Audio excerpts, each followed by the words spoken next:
제가 이것을 말하는 이유는 참 그 만들어 과정이 재미있어서 이것을 설명하기 위해서만은 아닙니다.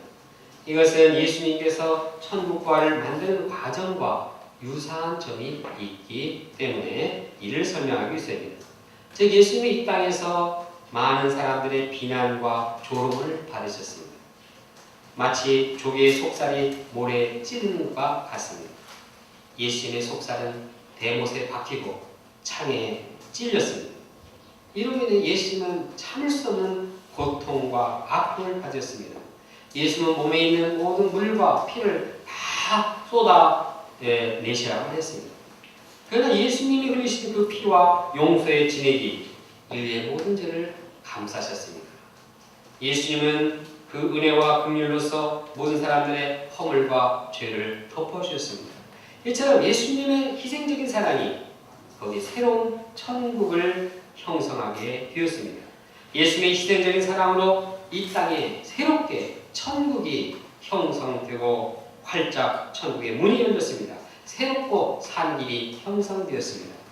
하나님이 직접 우리를 다스리게 되었습니다. 예수님의 희생적인 사랑으로 인해서 진주보다도 더 귀한 천국을 소유하게 되었습니다. 우리는 예수님을 영접하기만 할 때 함으로써 천국을 얻게 되었습니다. 예수님을 통해 인생의 참다운 행복과 영생의 기쁨을 누리게 되었습니다.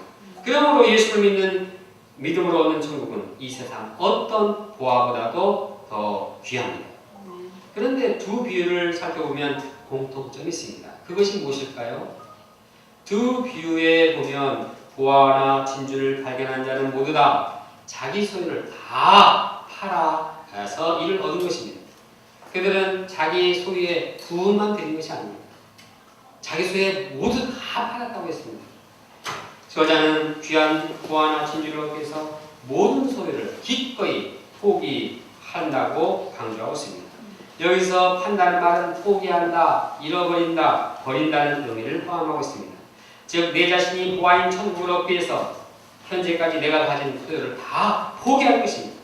물질적인 재산이나 인간관계나 우리의 삶을 사는데 연관된 모든 것을 다 포기하는 것입니다. 심지어는 자기 생명, 자기 가족, 자기 자녀까지도 내려놓아야 합니다. 그리고 하나님께 내 모든 것에 대한 소유권을 넘겨줘야 합니다. 그렇게 하면 하나님께서 내 삶의 모든 영역에서 통치권을 가지고 나를 다스려 주십니다. 하나님께서 나의 왕이고 나의 주인이 되셔서 나를 다스리게 됩니다. 그것이 우리가 천국을 누리는 삶을 살게 하는 것입니다. 반면에 내 자신의 모든 소유를 팔지 않으면 어떻게 됩니까? 내 자신의 소유를 팔지 않고 내가 가지려고 하고 내가 주인이 될 때 하나님이 주인이 되지 못합니다. 하나님이 내 소유를 통치하지 못합니다. 하나님이 통치하지 못하니 거기에는 천국의 은혜가 없습니다. 예를 들어 성경에 나온 부자 청년을 생각해 봅니다. 그는 현재 가진 재물에 대해서 소유욕이 강했습니다. 그러나 예수님께서는 그가 천국의 보화를 얻기 위해서는 재물을 팔도록 명령하셨습니다. 가서 내게 있는 것을 다 팔아서 가난한 자들에게 주라. 그리하면 하늘에서 보화가 내게 있으리라. 다 팔 때, 다 포기할 때 거기에 하늘의 보화를 주겠다고 말씀합니다. 그는 재물이 많았습니다. 재물에 대한 소유욕이 많았습니다. 그걸 자기가 주인이 되어서 움직이려고 했습니다. 그는 재물에 대한 통치권을 하나님께 맡기지 못했습니다. 결국 그는 천국 보화를 얻지 못했습니다. 그는 많은 재물을 소유했지만 천국을 소유하지 못함으로써 슬프고 불행한 인생을 사는 한 예가 되었습니다. 이처럼 자기의 소유를 버리는 것이 아까워서 발걸음을 돌리는 사람들은 이보다 귀한 천국 부활을 소유할 수 없습니다. 돈을 더 사랑하고 쾌락을 더 사랑하고 자기 이상을 더 사랑하고 이런 것을 사랑해서 팔지 못할 때, 버리지 못할 때 그는 더 귀한 천국의 부활을 얻을 수 없습니다. 그러나 예수님의 제자들과 같이 천국을 얻기 위해서 자기의 모든 소유를 아낌없이 버린 자들은 인생의 진정한 행복과 영생의 은혜를 누리게 됩니다. 천국이 이처럼 엄청나고 큰 가치를 깨달은 자들은 기꺼이 기쁨으로 자기 모든 소유를 팔고 파는 것이 당연합니다. 그러므로 우리가 천국에 부활하신 예수를 얻기 위해서 나의 소중한 것들을 기꺼이 버리고 팔아야 하겠습니다. 나의 젊음, 나의 정열, 나의 물질, 내 이상, 내 가치관, 내 생명, 내 애인, 내 가족, 내 자녀 등 모든 것을 다 팔아서 하나님께 드리면 하나님께서 그 가운데 이 모든 삶의 영역에서 나를 다스려 줍니다.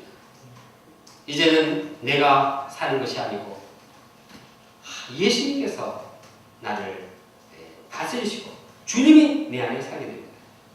찬송가는 주 안에 사는 것은 나라고 하는데 진짜 이것이 우리의 인생이 되기를 원합니다. 그것이 곧 천국입니다. 그러므로 우리가 세상에서 추구하는 물질이나 명예나 권세, 외모 등 이런 것들을 얻지 못할까 할지라도 하나님의 다스림을 받음으로써 천국 보화를 얻을 때 진정으로 행복한 자가 됩니다. 하나님의 다스림을 받는 천국에는 영생이 있습니다. 죄사함이 있습니다. 또한 진정한 사랑과 평화가 있습니다. 이것이 얼마나 행복합니까? 그러나 세상의 모든 것을 다 얻었다 할지라도 하나님의 다스림을 받지 못하는 사람은 참으로 얼마나 불행한 자입니까? 왜냐하면 그는 죄사함도 모르고 영생도 모르고 진정한 사랑도 모르고 평화를 누리지 못하고 안식도 얻지 못하기 때문입니다.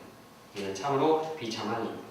그럼 우리가 자신의 모든 소유를 팔아서 하나님께 소유권을 넘겨주고 하나님의 통치를 받음으로써 천국을 얻는 자들이 되기를 간절히 기도합니다.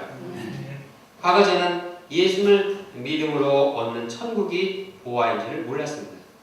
천국은 사람들이 만든 하나의 허황된 이상적인 세계로 알았습니다. 오히려 세상에서 얻는 것들이 내 삶을 행복하게 하는 보화인 줄 알았습니다. 문학이나 물질이나 또 아름다운 이성과의 사귐, 사회적으로 높은 지위 이런 것들이 나에게 진정한 보화처럼 여겨졌습니다. 그러나 이러한 것들이 인생을 진정으로 행복하게 할 수 없다는 사실을 알게 되었습니다. 이러한 것들이 내 마음의 공허함과 내 안의 죄와 죽음의 세력을 해서 해방시킬 수 없었습니다. 인생의 분명한 목적과 의미와 비전을 주지 못했습니다. 그러나 말씀 공부를 통해서 예수님을 영접했을 때 마음의 공허함도 사라지고 죄와 죽음의 요소에서 해방되어서 영혼의 자유를 누리게 되었습니다. 영생을 확신하게 되었습니다. 그래서 저는 이제까지 저를 지탱해오던 세상 가치관을 버렸습니다. 또 내가 그토록 추구했던 이성과의 교제도 버렸습니다. 왜냐하면 그 친구는 내가 예수님 얘기만 하면 이제 전혀 원치 않았기 때문입니다. 제가 버리면 버릴수록 저의 내면의 천국의 은혜 가운데 행복과 기쁨을 누리고 살게 되었습니다. 그런데 천국의 보화는 한 번 얻는 것으로 그치지 않습니다. 천국을 얻고 찾으면 찾을수록 하나님께서 천국의 은혜를 더욱더 넘치게 해주십니다. 특히 제 마음속에 어느새 다시 생긴 세상 쾌락을 즐기고자 하는 마음이나 욕심을 버릴 때, 죄악 등을 버릴 때 천국의 은혜가 넘치게 됩니다. 우리 모두가 천국의 부활을 얻기 위해서 세상 욕심을 회개하고 다 팔아버리기를 원합니다. 특히 이번 가을 수양의 주제는 천국의 열쇠를 주의라입니다. 가을 수양을 준비하면서 우리가 예수님으로부터 천국의 열쇠를 받고 천국의 행복과 기쁨을 누리는 자들이 되기를 기도합니다. 둘째, 그물 비유. 천국은 마치 바다에 치고 각종 물고기를 모으는 그물과 같습니다. 당시 고기를 잡을 때에는 두 배 사이를 연결하는 그물을 사용했습니다. 즉 그물을 두 배 사이에 연결하고 양쪽 귀퉁이에서 잡아 끌었습니다. 이렇게 해서 그물 안에 있는 각종 물고기들이 잡혔습니다. 당시 갈릴리 호수에는 20여 종의 많은 물고기들이 있었다고 합니다. 그물 안에는 좋은 것도 있고 못된 것도 있었습니다. 예를 들어 붕어나 잉어처럼 맛있게 먹을 수 있는 것이 있는가 하면 율법으로 금지된 뱀, 장어, 메기 같은 물고기도 있었습니다. 여기서 그물은 교회를 의미합니다. 그물인 교회 안에는 각양각색의 사람들이 모입니다. 교회 안에 들어온 사람들이라고 해서 모두 다 구원받은 것은 아닙니다. 그 중에는 믿음으로 구원받은 사람도 있고 또한 믿음이 없이 이제 불신하며 구원을 얻지 못하는 자들도 있습니다. 그 중에는 천국 부활을 얻기 위해서 자신의 모든 것을 팔고 버린 자들도 있습니다. 반면에 가룟 유다와 같이 자기 이상과 욕심을 얻기 위해서 예수님을 팔아먹는 사람도 있습니다.